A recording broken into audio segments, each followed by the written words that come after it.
بسم اللہ الرحمن الرحیم۔ ناظرین، پروگرام کرنٹ افیئر کے ساتھ آپ کا میزبان سید آصف علی حمدانی حاضر خدمت ہے۔ ناظرین، عوام کی بالآخر حکومت نے چیخیں نکلوا دی اور کل رات کی تاریکی میں جس طریقے سے پٹرول کی قیمت 138 روپے بڑھا کر عوام کے ساتھ جو ظلم کیا گیا، آج عوام کی چیخیں آسمانوں تک جا رہی ہیں۔ عوام کے اندر شدید قسم کا پہلی دفعہ رد عمل دیکھنے کو مل رہا ہے، اور اب تو عوام کہہ رہے ہیں جی کہ ہم سڑکوں پہ نکلیں گے۔ حکومت نے ایک ایسی وقت میں جہاں پہ جس ملک کے اندر جنگ لگی ہوئی ایران، اس کی آڑ میں یہاں پہ پیٹرولیم مصنوعات کی قیمتوں میں 2 ہفتوں کے اندر 2 دفعہ یعنی 250 روپے کے قریب اضافہ کر کے عوام کو جو ہے وہ سڑکوں پہ نکلنے پہ مجبور کر دیا۔ ایران کے اندر اس وقت جو پٹرول ہے، وہاں حالانکہ جنگ کو 1 مہینہ ہونے والا ہے، وہاں پہ 1 روپے بھی قیمت نہیں بڑھی۔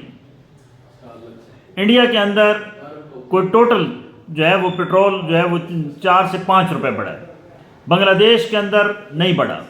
افغانستان کے اندر تو پٹرول کی قیمت انہوں نے اس قدر کنٹرول کی ہوئی ہے کہ کوئی 1 روپے بھی جو ہے وہ نہیں بڑھا، کیونکہ وہاں پہ اوگرا نہیں ہے، وہاں پہ جو ہے وہ اس قسم کے حکمران ظالم نہیں ہیں۔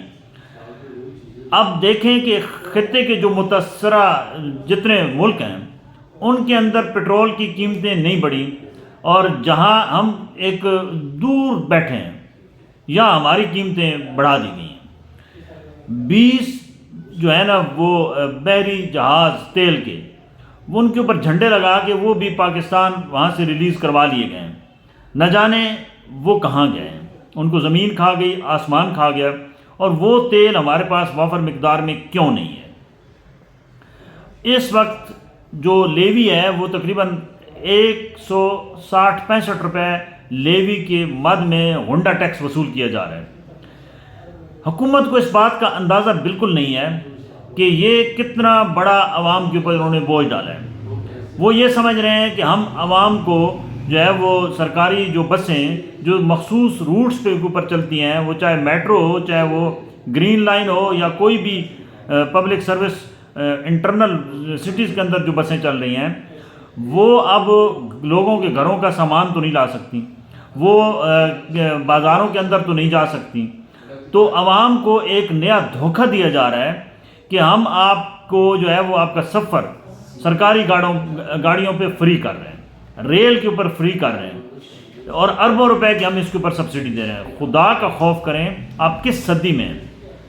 مجھے یہ بھی نہیں سمجھ آ رہی ہے کہ یہ وزیر اعظم شہباز شریف جو اپنے آپ کو سپیڈ شہباز کہلاتا ہے، اس کو اتنا 35 سال میں یہ بھی ایک اندازہ نہیں ہو سکا کہ ہمارے اکنامک جو ہے وہ انڈیکیٹر کیسے بہتر ہو سکتے ہیں، ہم IMF سے جان کیسے چھڑا سکتے ہیں، اور ان کی تجربہ کار ٹیم نے اس ملک کا بیڑا غرق کر کے رکھ دیا۔ ایسے ایسے الٹے مشورے دیے جاتے ہیں اور ایسی ایسی سکیمیں لانچ کر رہے ہیں جن کا عوام کے پیٹ سے کوئی تعلق نہیں ہے۔ عوام ان کو اچھے طریقے سے جان چکے ہیں، اور اس وقت عوام کے اندر جو غم و غصہ ہے وہ ایک انقلاب لانے والا ہے۔ اور میں یہ بالکل ڈنکے کی چوٹ پہ اس حکومت کو کہہ رہا ہوں کہ اگر آپ نے یہ جو حالیہ اضافہ کیا ہے واپس نہ لیا، اور اگر آپ نے عوام کو حقیقت میں ریلیف نہ دیا، تو یہ وقت بہت قریب ہے کہ عوام کے ہاتھ ہوں گے اور آپ کا گریبان ہوگا۔ عوام نے نہیں دیکھنا ہے کہ آپ کو جو ہے وہ کون لایا ہے، عوام نے یہ دیکھنا ہے کہ آپ کے ہاتھوں ہمیں کس ذلت اور رسوائی کا سامنا کرنا پڑ رہا ہے۔ پیٹرولیم مصنوعات بڑھنے کے بعد جو ٹرانسپورٹر ہیں انہوں نے بھی آج اعلان کر دیا ہے کہ وہ ہڑتال کر رہے ہیں، تاجروں نے بھی اعلان کر دیا ہے کہ وہ ہڑتال کر رہے ہیں۔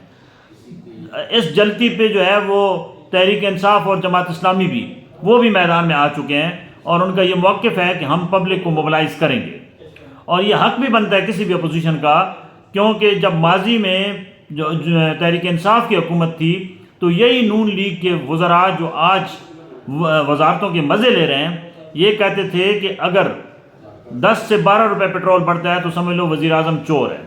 ہماری یہی چیف منسٹر مریم نواز کہتی تھیں کہ پٹرول راتوں رات بڑھانا یہ چوروں کا کام ہے۔ تو اب یہ راتوں رات آپ کی حکومت بڑھا رہی ہے، تو آپ اس کو کیا کہیں گی؟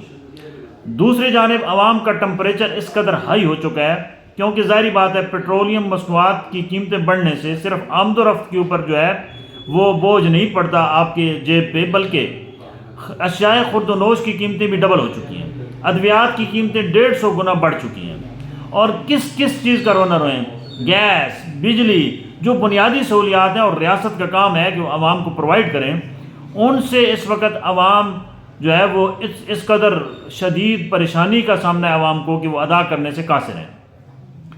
اب ایک غریب آدمی کا چولہا جو دھاڑی دار ہے وہ اس کا کیسے جلے گا؟ وہ ایک جو مزدور ہے اس کا گھر کا نظام کیسے چلے گا؟ ایک سفید پوش بندہ ہے جس کی آمدن محدود ہے، وہ کہاں سے ڈبل ٹرپل جو ہے وہ اشیاء خورد و نوش قیمتیں ادا کر کے لے گا؟ آج مرغی کی قیمت دیکھیں وہ چڑھ چکی ہے، خوردنی تیل کی قیمت دیکھیں وہ آپ کو اگلے چند روز میں ڈبل ٹرپل نظر آئے گی۔ پہلے عوام کی دسترس سے یہ کھانے پینے کی اشیاء جو ہیں وہ پہنچ سے دور ہوتی جا رہی تھیں، اب تو سمجھ لو کہ ہو چکی ہیں، اور حکومت کو اب بھی ہوش نہیں آ رہا ہے۔ ان کے وزراء جسٹیفیکیشن دے رہے ہیں، تسلیاں دے رہے ہیں، کہہ رہے ہیں جی کہ عالمی دنیا کے اندر بحران آ چکا ہے، تیل کی قیمتیں یہ ہو چکا ہے۔ اور بھائی خدا کا خوف کرو، یہ تیل جو ہے یہ ایران سے کیوں نہیں لیتے ہو؟ یہ تیل آپ کہاں سے لے رہے ہیں کو آپ کو اتنا مہنگا پڑ رہا ہے؟ اس وقت تو بھونچال ہے، ایران نے آپ کو اوپن آفر دیا ہے کہ آپ نہ صرف وہ جو ہے ہماری اس روٹ سے جو ہے وہ جھنڈے لگا کے خیر سگالی کے طور پہ آپ اپنا تیل بردار جہاز لے جائیں، بلکہ انہوں نے یہ بھی کہا ہے کہ آپ ہم سے تیل خریدیں، ہم آپ کو بہت کم قیمت پہ دیں گے۔ پھر آپ کو کیا مسئلہ ہے؟ آپ کس کو خوش کر رہے ہیں؟ آپ ایک آقا کو، امریکہ کو اور اس کے حواریوں کو خوش کر رہے ہیں، اور آئی ایم ایف کی آپ یہ کڑی شرط کو پورا کر رہے ہیں، تو آپ کو تو ڈوب کے مر جانا چاہیے۔ آپ عوام کے بجائے 25 کروڑ عوام کے بجائے آپ چند خواص کو نواز رہے ہیں، تو یہ کس قسم کی آپ حکومت کر رہے ہیں؟ اس کو آپ کیوں کہتے ہیں کہ یہ جمہوریت ہے؟ یہ کوئی جمہوریت نہیں ہے، یہ عوام کا گلا گھونٹنے والی جمہوریت ہے، یہ ڈکٹیٹرشپ سے بھی بدتر ہے۔ آپ کے اندر اگر قوت فیصلہ نہیں ہے اور اگر آپ عالمی طاقتوں کا مقابلہ نہیں کر سکتے تو ریزائن کر دیں۔ آپ اپنی سیاست کا بھی بیڑا غرق کر رہے ہیں اور اس ملک کا بھی بیڑا غرق کر رہے ہیں۔ عوام کا جو ہے وہ اب پیمانہ لبریز ہو چکا ہے۔ آپ نے جو ہے وہ عوام کو ایسی سکیموں پہ لگایا ہے کہ عوام اب آپ کی کسی سچی بات پہ بھی اعتماد کرنے کو تیار نہیں ہے۔ عوام کو پتہ ہے کہ آپ حکومت ڈھکوسلوں سے کر رہے ہیں، آپ کے پاس نہ کوئی معاشی پالیسی ہے، نہ آپ کے پاس جو ہے وہ عوام کو ریلیف دینے کی کوئی پالیسی ہے۔ آپ کے وزراء رات کی تاریکی میں چھپ کے بیٹھ کے راتوں رات جو ہے وہ اعلان کر دیتے ہیں کہ جی اعلان بھی کوئی پہلے 10-12 روپے کا کرتے تھے، اب تو 100 سے اوپر کا معاملہ ہے۔ تو یہ عوام کو آپ کس طرف لے کر جا رہے ہیں؟ عوام کو آپ جنگ کی طرف لے کر جا رہے ہیں، معاشی جنگ، پیٹ کے دوزخ کی آگ بجھانے والی جنگ۔ اس میں عوام جو ہے ایک بات یاد رکھنا کہ جس کا پیٹ خالی ہوتا ہے اس کا کوئی ایمان نہیں ہوتا ہے، وہ کوئی قانون نہیں مانتا، وہ کیا کرے گا؟ وہ ڈکیتی کرے گا یا آپ کا گریبان پکڑے گا۔ تو یہ بات یاد رکھیں کہ یہ ان تمام چیزوں کے اوپر نظر رکھیں، اپنی اقتصادی جو اس وقت پوزیشن ہے اس کو مد نظر رکھتے ہوئے جو ہے وہ فوری طور پہ پیٹرولیم مصنوعات کی قیمتوں کو واپس لائیں، کیونکہ اب لوگ عدالتوں میں بھی جا چکے ہیں۔ سوشل میڈیا کے اندر اس وقت جو ہے وہ اس قدر شور مچ چکا ہے، اور بیرونی جو ممالک ہیں، ایران کے صحافی وہ بھی ہماری وہ جو ہے وہ ہنس رہے ہیں، وہ کہہ رہے ہیں کہ ہمارے ملک کے اندر جنگ لگی ہوئی ہے، وہاں پہ ہم اشیاء خورد و نوش لوگوں کی پہنچ میں لا رہے ہیں، ان کو فری بھی دے رہے ہیں، سبسڈی بھی دے رہے ہیں، اور پاکستان کی حکومت کو کیا ہو گیا ہے کہ یہ راتوں رات قیمتیں ڈبل ٹرپل کر کے عوام کی جیبوں پہ ڈاکہ ڈال رہے ہیں۔ عوام کی جیبوں کے اندر اب سوائے آنسوؤں کے، سوائے محرومیوں کے، سوائے جو ہے وہ فاقہ کشی کے کچھ بھی نہیں ہے۔ آپ نے جو کچھ نکالنا تھا، نچوڑنا تھا، وہ نچوڑ چکے ہیں۔ اور ایک بات یاد رکھیں کہ عوام کی جو ہے نا یہ طاقت، یہ آپ کو ایوانوں کو ہلا کے رکھ دے گی۔ آپ اس فیصلے پہ نظر ثانی کریں وزیر اعظم صاحب، اور ہمارے آرمی چیف سپہ سالار صاحب، آپ مکمل طور پہ خاموش ہیں۔ آپ کیوں ان کی تائید کر رہے ہیں؟ آپ ان کو کہیں، آپ کیونکہ آپ کی بات ہی سنی جاتی ہے اس ملک کے اندر، باقی نہ کسی غریب عوام کی سنی جاتی ہے، نہ کسی جو ہے عدالت کی سنی جاتی ہے، صرف آپ کی بات سنی جاتی ہے۔ آپ خدا کے لیے وزیر اعظم اور ان کی کابینہ نے جو پاگل پن کا مظاہرہ کرتے ہوئے یہ فیصلہ کیا ہے، اس کو ریورس کرائیں اور پرانا جو ریٹ ہے پیٹرول کا وہ واپس کریں اور عوام کو جینے کا حق دیں. عوام اپنے جینے کا حق مانگ رہے ہیں. بہت شکریہ.